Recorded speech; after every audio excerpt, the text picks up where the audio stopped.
اب عرض یہ ہے کہ کیا ان کے ساتھ جنگ کی جا سکتی ہے یا ان کے ساتھ معاملات طے کیے جا سکتے ہیں؟ امن کا راستہ کون سا ہے، جنگ یا معاملات کا طے کرنا؟ اور اگر جنگ کرنی ہے تو کیا وہ نہتے فلسطینی یا وہ ملیٹنٹ گروہ حماس یا الفتح جیسے گروہ کیا وہ اس قابل ہیں کہ وہ مقابلہ کر سکے اسرائیل کی فوجی طاقت کا؟ کیونکہ ہم دیکھ یہ رہے ہیں کہ سب میں جو مارے جا رہے ہیں وہ معصوم مظلوم نہتے فلسطینی مارے جا رہے ہیں۔ بسم اللہ الرحمن الرحیم۔ سب سے پہلی بات تو یہ ہے کہ قرآن پاک میں انما المؤمنون اخوہ کا جو خطاب مسلمانوں کو آپس میں بھائی بھائی کا کہا ہے، تو سب سے پہلا حال تو یہ ہے کہ ایک بھائی کے درد کو بھائی کی طرح محسوس کیا جائے۔ تو یہی علامہ اقبال کی آپ کو پتہ جو شاعری تھی اس کے اندر اس بات کو پروموٹ کیا گیا کہ اپنی ملت پر قیاس اقوام مغرب سے نہ کر کے خاص ہے ترکیب میں قوم رسول ہاشمی، یعنی اگر چبھے کانٹا جو کابل میں تو ہندوستان کا ہر پیر و جواں بےتاب ہو جائے۔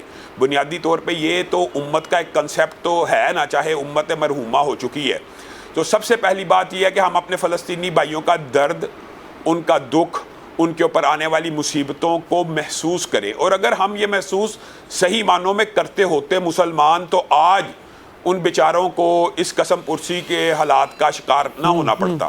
نہیں لیکن سر دیکھیں عرض یہ ہے اب تک کی اطلاعات کے مطابق 500 فلسطینی شہید ہو چکے ہیں، لاکھوں فلسطینی شہید ہو چکے ہیں جب سے یہ جنگ، یہ انتفاضہ شروع ہوا ہے، جب سے ناجائز قبضہ اسرائیل کا شروع ہوا ہے۔ سر حماس ایک گروہ ہے جو اٹیک کرتا ہے، اس کی اتنی کیپیسٹی ہے کہ وہ ایک دفعہ اٹیک کرتا ہے، اس کے بعد وہ جب کاؤنٹر اٹیک ہوتا ہے اسرائیل کی جانب سے تو وہ فلسطینیوں کو ڈیفینڈ نہیں کر سکتا، اس کے پاس اتنی کیپیسٹی ہے نہیں۔ سر تو اس کا ذمہ دار کون ہے؟ اب جو فلسطینی شہید ہو رہے ہیں اس کا ذمہ دار اسرائیل ہے، اس کا ذمہ دار حماس ہے جس نے بغیر کسی پلاننگ کے اٹیک کر دیا اور اب کاؤنٹر اٹیک جو ہو رہا ہے اس کو ڈیفینڈ کرنے کی پوزیشن میں نہیں ہے۔ سر اس کا ہم تو مانتے ہیں حق پر فلسطینی ہیں، لیکن جو اب شہید ہو رہے ہیں اس کا ذمہ دار کون ہے؟ سر بنیادی طور پہ آپ نے بہت ایک طویل سوال کیا ہے اور اس کے اندر آپ نے بہت سے ویلڈ پوائنٹس بھی اٹھائے ہیں، لیکن میں سلسلہ وار ان کا جواب دینا چاہتا ہوں۔ سب سے پہلی بات تو یہ ہے کہ یہ جو خدشات ہیں یا وہم ہیں کہ اس کے بعد اب ظاہر ہے امریکہ ان کا ساتھ دے رہا، آپ نے خود کہہ دیا، یورپ پورا ان کا ساتھ دے رہا ہے، مغرب پورا ساتھ دے رہا ہے، مسلمان اس طرح کھل کھلا کے ان کا ساتھ نہیں دے رہے۔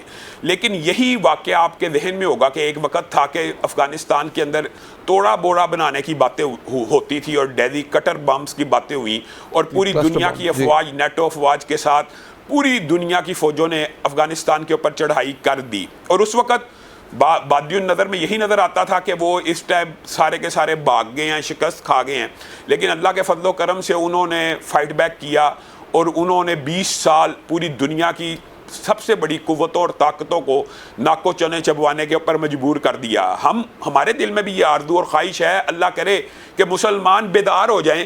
آپ نے جو دوسرا سوال کیا نا کہ کیا استعداد نہ ہو تو پھر بھی اس طرح کی فائٹ کرنی چاہیے؟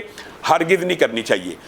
رسول اللہ صلی اللہ علیہ وسلم کی شریعت میں اب یہ دوسرے سوال کی جو آپ کا جواب ہے وہ دیتا ہوں کہ ہاں آپ کو کم از کم اتنی قوت منظم کرنی چاہیے، اتنی طاقت منظم ہونی چاہیے کہ آپ ایک دفاعی لائن کو قائم کر سکیں، اور مسلمانوں کی اور ان کی ریشو قرآن پاک میں اللہ نے جو تخفیف کی ہے، پہلے 1 کے ساتھ 10 کا مقابلہ ہو تو دفاع لازمی ہے، اب 1 کا 2 کے ساتھ ہو تو دفاع لازمی ہے۔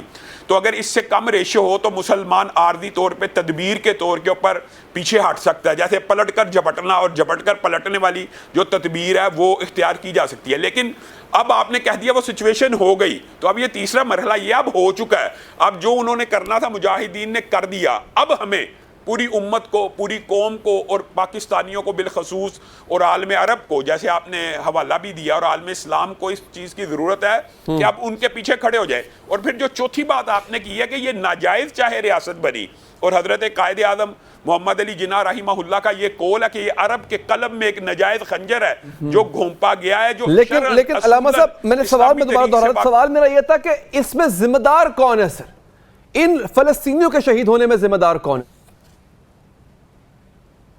آپ مجھے ایک بات بتائیں، یہ تو پھر وہی بات ہوگی نا کہ ہر جرم ضعیفی کی سزا برگ مفاجات۔ بنیادی طور کے اوپر اسرائیل کی ٹیریٹری کتنی تھی 1947 میں، کتنی تھی، آج کتنی ہوگی، وہ تو پھیلاؤ کے اوپر یقین رکھتا ہے۔ اور یہ جو آپ بات کہہ رہے ہیں کہ یہ حماس نے اٹیک کیا، تو ظاہر ہے اس کے بدلے میں 1200 فلسطینی شہری عام جو نہتے شہید ہو گئے۔ اب مجھے آپ ایک بات بتائیں، کہاں ہے وہ مغرب کا میڈیا جو یورپ کا میڈیا پچھلے رمضان میں یہ مسجدوں کے اندر اسرائیلی آ کے اٹیک کرتے رہے مسلمانوں کے اوپر، کوئی نہ جاگا.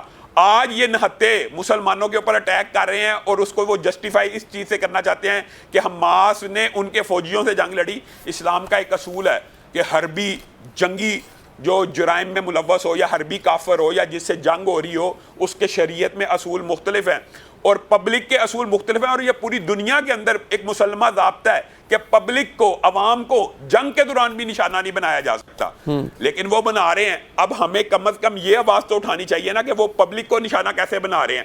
اور میں کہتا ہوں ان ساری باتوں سے قطع نظر اس وقت آج وقت یہ ہے، اب اگر انہوں نے یہ عمل کر لیا ہے تو مسلمان امت کھڑی ہو جائے. مسجد اقصیٰ پوری مسلمان امت کی ہے کہ صرف حماس والوں کی ہے؟ تو پھر کھڑی ہو جائے نا ایک دفعہ. یہ جنگ اگر اس کو فائنل بیٹل کے طور کے اوپر لڑنا ہے تو لڑ لی جائے. اگر پھر ایک بتائیں، ایسے گروہ ہے سر، حماس کا گروہ اور فلسطینی، یہ دو الگ چیزیں ہیں، تو دونوں میں سے حق پر کون ہے؟ آپ کیا سمجھتے ہیں؟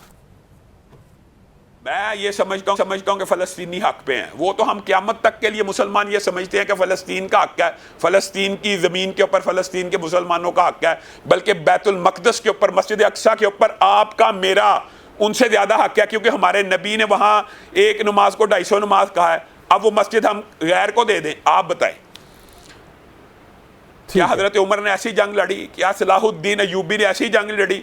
ٹھیک، بہت شکریہ علامہ صاحب، آپ نے پروگرام کے لیے وقت نکالا. علماء کی نظر میں ناظرین پہلے طاقت اٹین کرنی چاہیے، پہلے ہمارے پاس اتنی کیپیسٹی ہونی چاہیے. اور احادیث کا اور ان واقعات کا حوالہ دیا ہے، قرآن پاک کے احکامات کا انہوں نے حوالہ دیا کہ جس میں مسلمانوں کو یہ کہا گیا کہ وہ ایک خاص حد تک اپنی کیپیسٹی بلڈ اپ کریں، اپنی طاقت کو جو ہے وہ جمع کریں، اور اس کے بعد وہ حملہ آور ہوں، یا اگر وہ ڈیفینڈ بھی کرنا چاہتے ہیں تو اس کے لیے بھی ان کو اپنے آپ کو مضبوط کرنا ہوگا. یہ ایک ڈیبیٹیبل ایشو ہے. کیا حماس کا اس طرح کا حملہ کرنا، گو کہ حملے کی تیاری انہوں نے کی، لیکن کیا خود کے دفاع کی تیاری اور اپنے ساتھ جو دیگر فلسطینی نہتے ہیں اور ان کے دفاع کی تیاری کیا حماس نے کی تھی؟ ابھی تک کی اطلاعات کے مطابق اس وقت فلسطین میں، غزہ کی پٹی میں بموں کی بارش ہو رہی ہے، بغیر تفریق اسرائیل وہاں پہ کارپٹ بامبنگ کر رہا ہے. سینکڑوں فلسطینی شہید ہو رہے ہیں، جن میں بچے بھی ہیں، خواتین، بڑے بوڑھے بھی ہیں.